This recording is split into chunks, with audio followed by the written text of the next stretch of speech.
안녕하세요. 한국최면치연구소장 김영국입니다. 오늘은 화를 다스리면 인생이 달라진다. 이 책 내용을 같이 공부해 보도록 하겠습니다. 여러분들도 이 화를 다스리기 어렵죠? 저도 어쩔 때는 막 흥분해가지고 성질 부리고 나서 제 자신이 너무 초라해지는 경우도 있습니다. 그래서 이 화를 다스리지 못하면 내 몸의 건강이 사실은 건강을 잃게 되고 정신적인 건강도 잃게 됩니다. 화를 못 다스리면 사람들과 자꾸 싸워야 돼요. 나도 모르게 짜증을 내요. 신경질을 부려요. 심지어는 욕을 하기도 해요. 화가 나면 손에 몽둥이를 쥐고 저 사람을 때리기도 해요. 물건을 집어 던지기도 해요. 이 화가 결국은 이 사람의 생명을 앗아가기도 할 정도로 아주 위험한 심리적인 속성을 지니고 있다. 그래서 이 화를 잘 모르면 우리는 많은 것을 얻게 된다. 그래서 이 책에서는 화를 잘 다스리면 인생이 달라진다. 그래서 화를 잘 다스리면 우리는 행복하게 살 수 있다. 화를 잘 다스리지 못하면 우리는 불행해진다. 그래서 결국 혹자는 이런 소리를 합니다. 내가 지금 화를 많이 내고 있다. 이거는 결국 어떤 거냐면 나는 지금 기쁘지 않습니다. 나는 지금 삶이 즐겁지 않습니다. 즉 나는 행복하지 않습니다. 내가 화를 내지 않고 있다라는 것은, 화가 안 난다는 것은 나는 지금의 삶이 기쁘고 만족스럽고 즐겁습니다. 즉 나는 지금 행복하게 살고 있습니다. 이렇게 말하는 것과 같습니다. 결국은 화를 많이 내면 낼수록 불행해지는 거고 화를 내지 않으면 않을수록 행복해진다. 근데 물론 이 화를 내지 않고 속으로 참는 거 있잖아요. 이거는 화를 내지 않는 게 아니라 화는 났는데 표출을 하지 못하고 안에서 그냥 골마서 터진 거다. 이것도 결국은 엄청나게 화를 내고 있는 거다. 그렇게 안에서 골마서 터질 바에는 차라리 화를 내서 차라리 싸우는 게 낫다. 물론 그런데 이렇게 화를 내서 싸우는 사람도 불행하게 된다. 그래서 이 화를 잘 다스리는 수밖에 없다. 참게 되면 안에서 이 폭탄이 터져서 내가 죽는 거고, 이걸 이렇게 드러내게 되면 다른 사람을 공격을 해야 되기 때문에 삶이 고통이 되고 내 삶이 불행해지고 항상 우울해지고 항상 평생 화를 내면서 인생을 살아가게 된다. 그래서 정신적, 육체적으로 피폐해지고 화라는 건 불이잖아요. 그래서 항상 내 몸과 마음이 바짝바짝 타 있다. 이 말은 몸과 마음이 서서히 죽어갈 수밖에 없다. 이렇게 볼 수가 있습니다. 오늘 제가 하고 싶은 주제는 이 화가 가지고 있는 이 7가지 속성입니다. 이 8가지네요. 이 8가지 어떤 내가 심리를 갖고 있었기 때문에 내가 이 화를 내고 있구나. 그래서 이 8가지를 내려놓고 이 반대의 어떤 심리를 개발하게 되면 이 화를 비로소 내려놓을 수 있다. 그래서 화를 다스리는 방법이기도 합니다. 첫 번째, 이 화의 속성, 바로 원한입니다. 원한. 이건 당연한 거죠.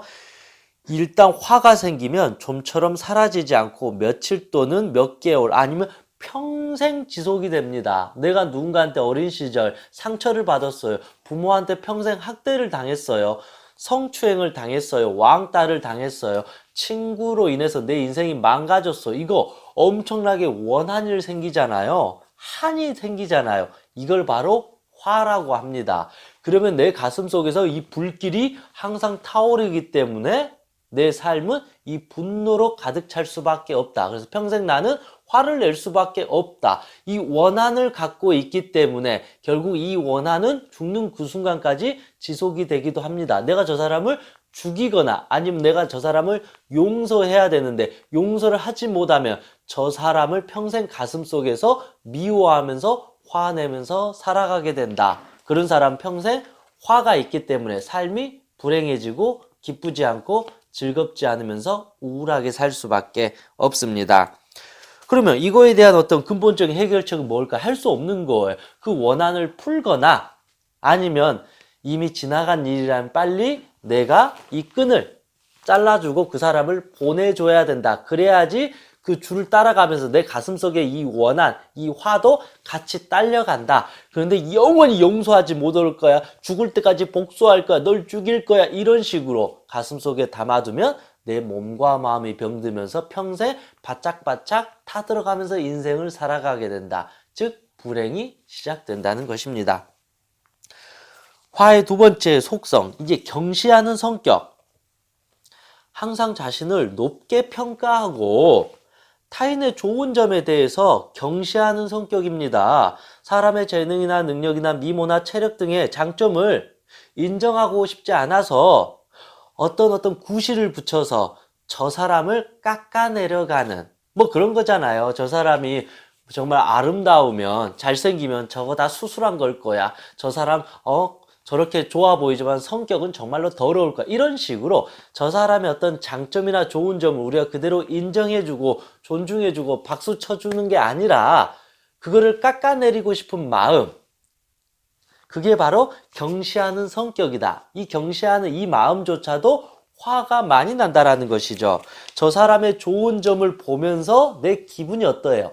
화가 난다는 거죠. 그래서 최대한 저 사람을 부족한 인간처럼, 못난 인간처럼, 아니야, 저 사람 겉으로는 저렇지만 실제로 아무것도 아닐 거야. 저 사람 다 가짜일 거야. 다 의미 없을 거야. 저 사람은 불행할 거야. 이런 식으로 저 사람의 장점을 다 깎아내려가는 데가 심리가 있다.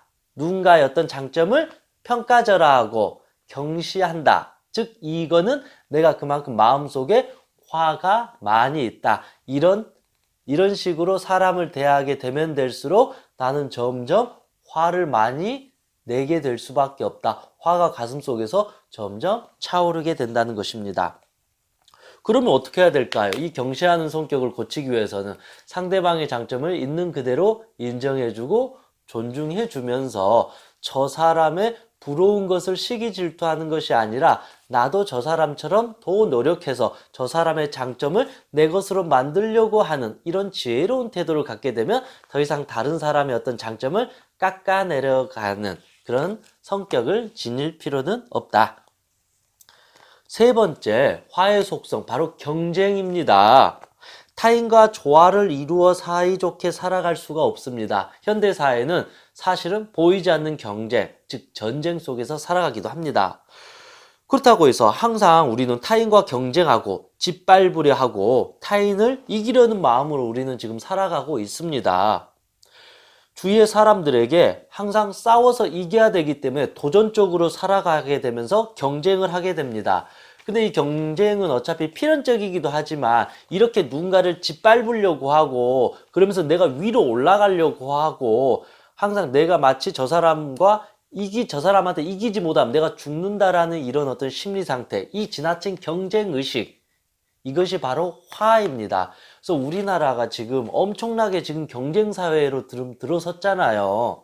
근데 이 말은 지금 우리나라는 많은 어떤 경제적인 어떤 성장을 이루고 있지만 정신적으로는 엄청나게 지금 화가 많이 난 상태이다. 그래서 화가 엄청나게 많이 났고 이 경쟁에서 져버리니까 자살하게 되고 우울증 환자가 늘어납니다. 그래서 하루에 40명 이상의 사람들이 이런 것 때문에 자살할 수 있다라는 거죠. 이 경쟁 구도 속에서 이 화가 난 상태에서 내가 경쟁에서 꺾여버리니까 결국은 나라는 인간은 살 가치가 없다. 그러면서 우울증 자살로 이루어질 수 있습니다. 그래서 지나친 경쟁은 당신의 마음에 불을 지피게 돼요. 이게 나에게 큰 원동력이 되겠지만 결국은 이게 내 몸과 마음을 불태우게 되고 평생 분노의 화신으로 살아오게 된다. 아무리 당신이 명문대를 나가고 대기업을 들어가고 임원이 되고 엄청난 돈을 많이 벌었다 할지라도 이 경쟁의식 속에 결국은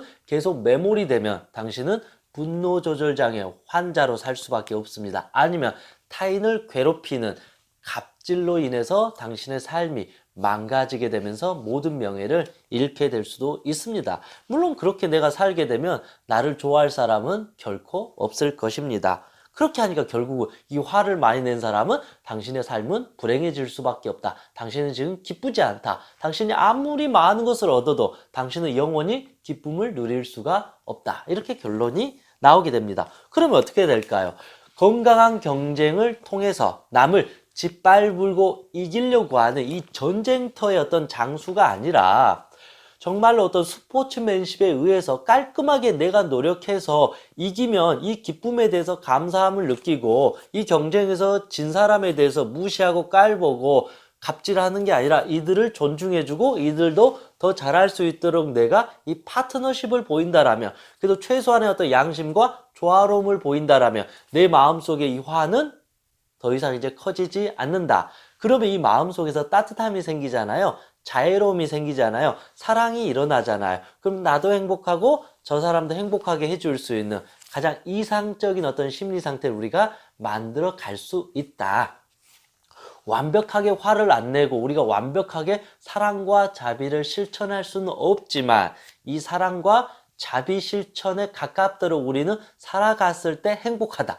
그래서 아이러니하게도 이 봉사활동을 많이 하고 남들을, 힘든 사람들을 도와주고 경제적으로 이끌어주고 그런 사람들은 항상 자기가 행복하다고 말하잖아요. 그런데 막 명문대 들어가기 위해서 막 치열하게 어떤 그 대기업 들어가려고 성공하려고 돈 벌려고 막 부동산 하고 막 그렇게 치열하게 산 사람들 보면 대부분 엄청나게 화가 나 있으면서 삶 자체는 불행해질 수밖에 없다.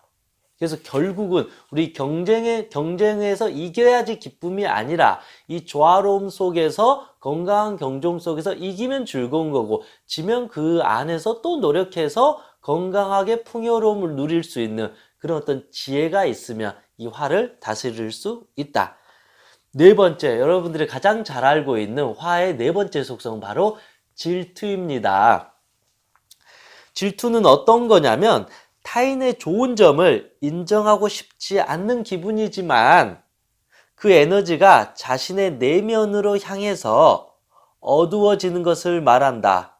뭐 쉽게 말하면 그런 거죠. 결국은 다른 사람이 갖고 있는 저것을 사실은 부러운데 인정하기 싫어요. 그러니까 속으로는 어때요? 이게 화가 나는 거예요.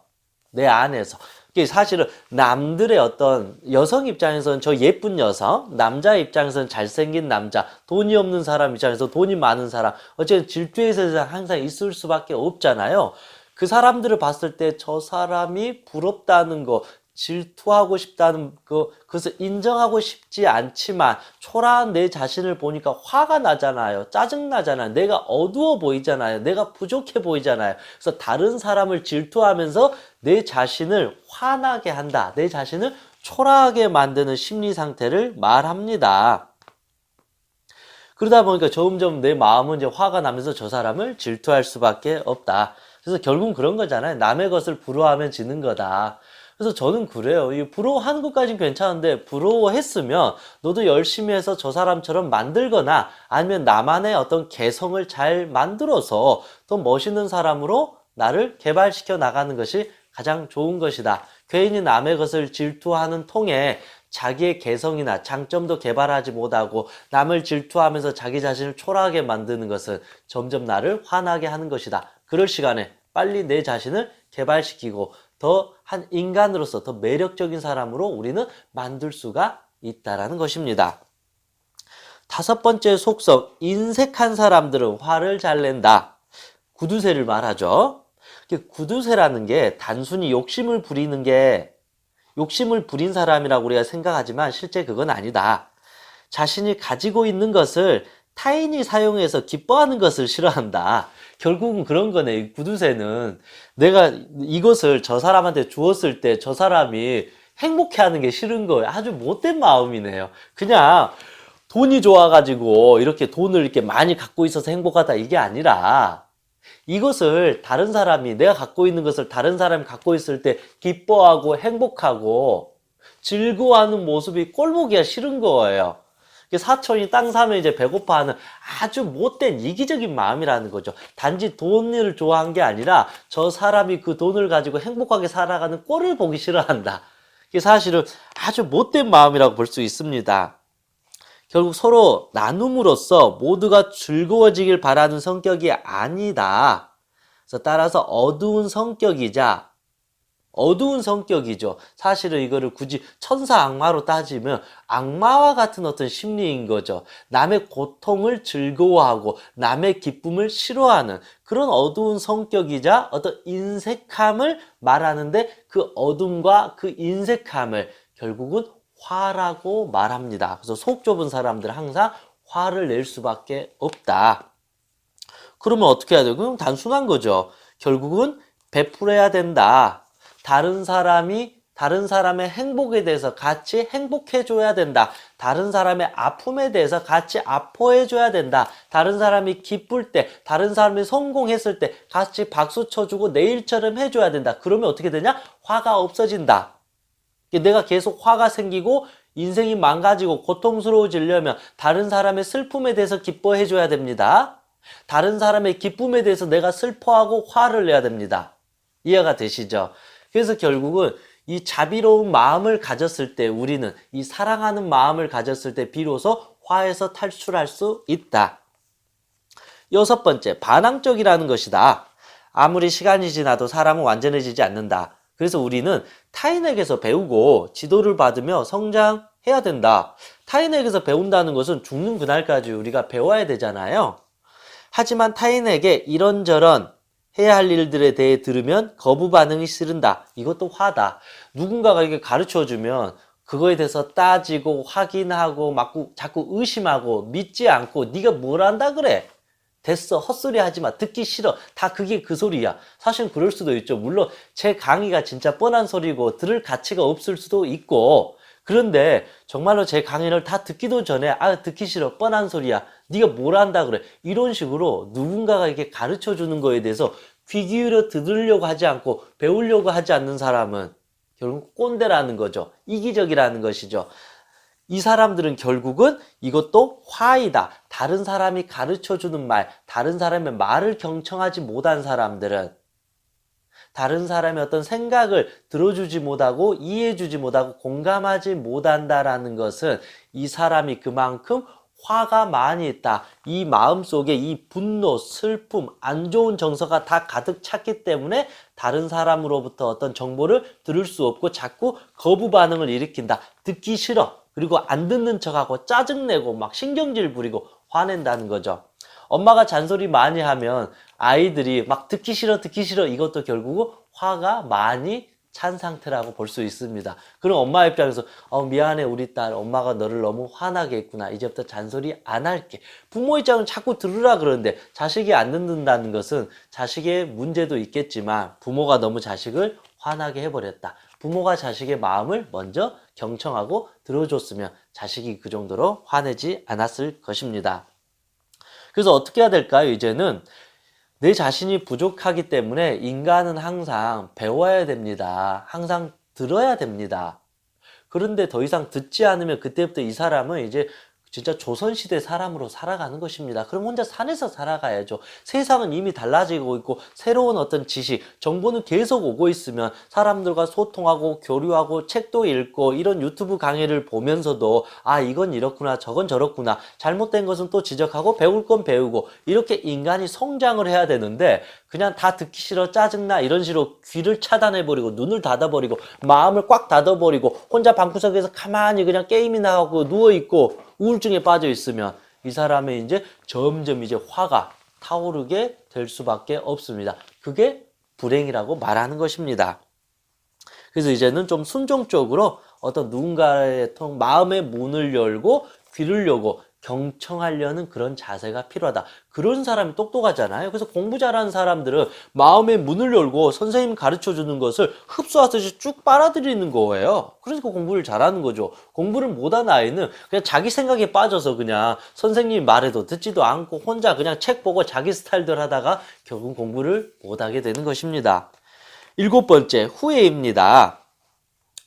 후회하는 것은 멋있는 것이라고 우리는 착각하고 있습니다. 마치 자기를 반성하고 성찰하고 뭔가 깨달아가는 왠지 대단한 어떤 철학적인 사고를 짓는 것처럼 우리는 생각을 해요. 후회가.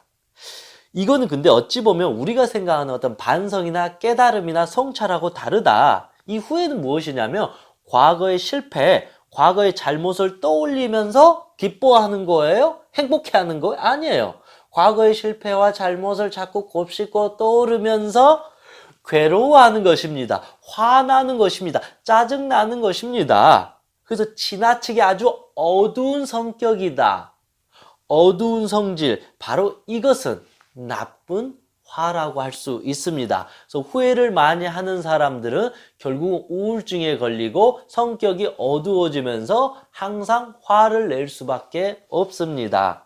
어떻게 해야 되겠어요? 그러면 후회를 하지 않고 더 이상 이제 과거에 어떤 집착하지 않고 오늘부터 이렇게 일어서면 왠지 이런 느낌이잖아요.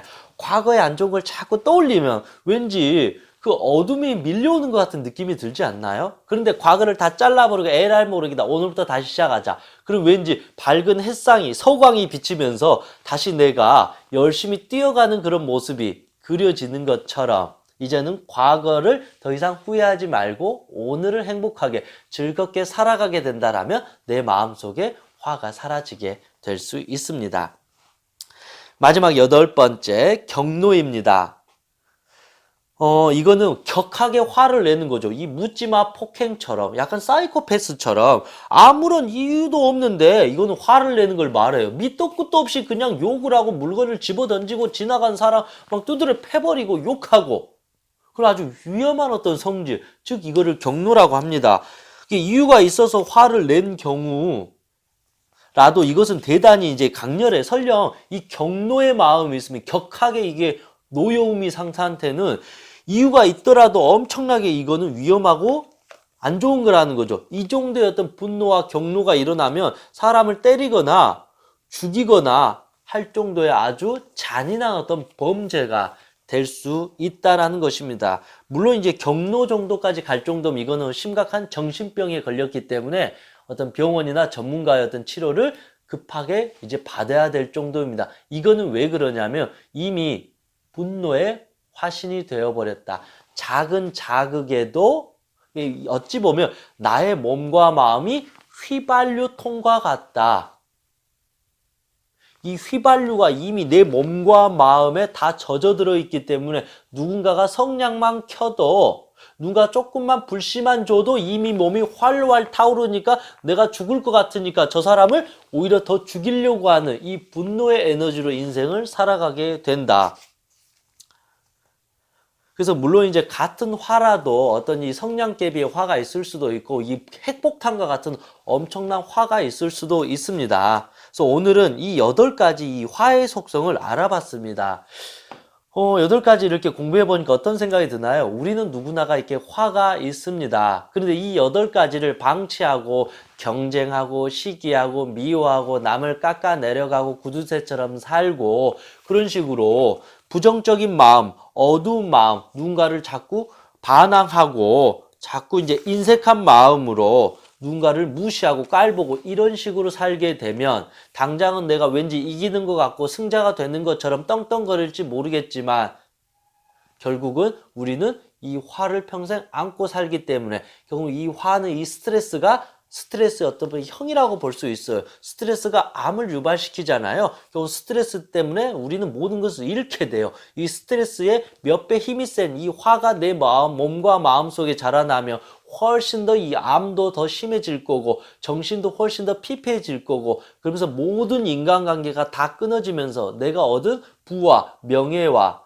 그 어떤 가족까지도 다 한순간에 잃게 되면서 몸이 망가지는 마지막 어떤 결론을, 최후를 맞이할 수밖에 없습니다. 그래서 결국 내가 폭발하거나 다른 사람을 폭발시켜서 범죄자가 되는 아주 극단적인 인생을 살아갈 수 있기 때문에 이제는 우리는 화를 잘 다스려야 됩니다.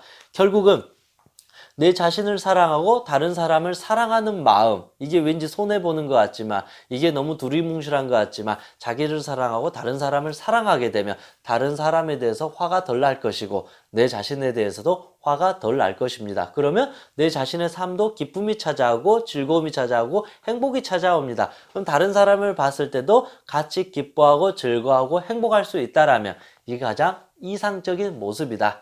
물론 당장 이걸 바꾸긴 어렵지만 이런 모습을 향해서 저도 꾸준히 이렇게 제 마음을 다스리려고 지금 애를 쓰고 있는 중이라고 볼 수 있습니다. 그래서 화를 다스리면 인생이 달라진다. 오늘부터 이 8가지를 잘 곰곰이 생각해보고 하나씩이라도 조금이라도 바꿀 수 있는 노력을 하시는 여러분이 되셨으면 합니다. 이상 행복최면사 청명이었습니다. 수고하셨습니다.